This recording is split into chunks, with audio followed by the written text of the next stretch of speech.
Imagine you're at a party. You see a guy across the room who's doing everything right.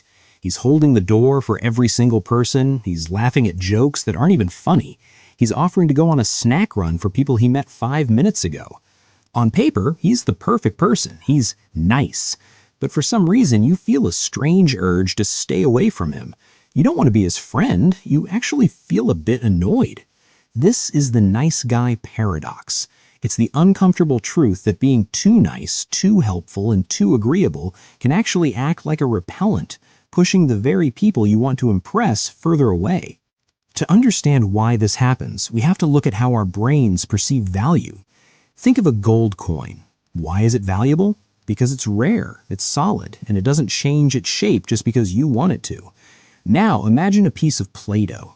You can poke it, squash it, and turn it into whatever you want. The nice guy is the Play-Doh. Because he has no edges, no opinions of his own, no boundaries, and no "no" in his vocabulary, the human brain stops seeing him as a person and starts seeing him as furniture. We don't respect things that have no resistance. When you agree with everything someone says, their brain doesn't think, "Wow, we are so compatible." It thinks, "This person is a mirror, and I can't trust a mirror to tell me the truth." Here is where it gets a little darker. Psychologists have found that extreme niceness often triggers a hidden agenda alarm in our subconscious. We've been evolved to survive in groups, and in a group, everything has a cost. If someone is giving, giving, and giving with no apparent limit, our brains start to ask, "What do they want from me?" It feels like a trap.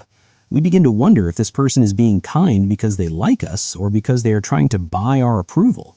It feels like a transaction where we didn't agree to the terms. This creates a social debt that feels heavy. Most people don't want to feel like they owe a stranger a debt of gratitude just for existing, so they pull away to escape the pressure. But wait, does this mean you should start being a jerk? Not at all. There's a massive difference between being kind and being nice. Kindness comes from a place of strength. A kind person has a backbone, they have values, and they choose to be good to others while maintaining their own space. A nice guy, however, is often nice out of fear. He is nice because he's terrified of conflict, terrified of being disliked, or terrified of being alone. This fear is what people actually sense. It's like a scent. When you act out of fear, you give off a low status signal. Humans are naturally attracted to confidence and authenticity. When you hide your real thoughts just to be likable, you aren't being authentic. You're wearing a mask. And nobody wants to fall in love with, or even grab a coffee with, a mask. Think about a compass. A compass is only useful because it always points north, no matter which way you turn it.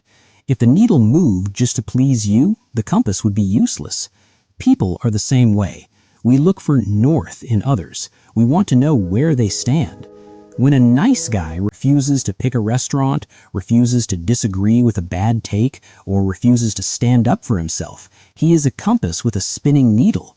He provides zero direction and zero stability. This is why nice guys often end up in the friend zone or ignored in the workplace. It's not because they are too good for this world. It's because they haven't shown the world who they actually are. They've traded their personality for a polite smile, and that's a trade where everyone loses. There's also a psychological concept called the Ben Franklin effect in reverse. Usually we like people more when we do favors for them, but when someone does too many favors for us, it can actually make us feel inferior. If someone is constantly saving you or helping you when you didn't ask, they are accidentally positioning themselves as the parent and you as the child. It creates an imbalance. A healthy relationship needs two equals. By being too nice, you are essentially telling the other person, "I am below you and I need to serve you to keep you around." That is a very unattractive foundation for any human connection. It kills the mystery, it kills the respect, and eventually it kills the relationship. So how do you fix it? How do you stop being the nice guy without becoming a villain? The secret is something called selective disagreeableness. It sounds scary, but it's actually the key to being respected. It means having the courage to say, "I don't actually like that movie," or "I can't help you with that today, I'm busy." When you start saying no, your yeses suddenly gain a 10x multiplier in value. People start to realize that when you are being nice, you actually mean it. You aren't doing it because you're scared, you're doing it because you want to.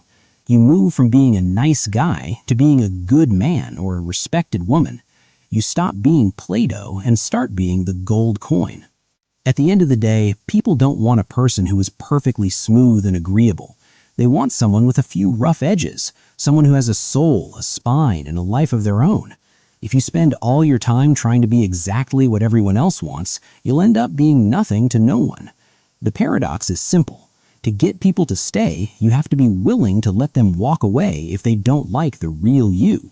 Once you stop trying to push yourself on the people through niceness, you'll find that they naturally start moving towards you. Stop being a mirror and start being a light. Mirrors just reflect what's already there, but a light has its own source. Which one would you rather follow?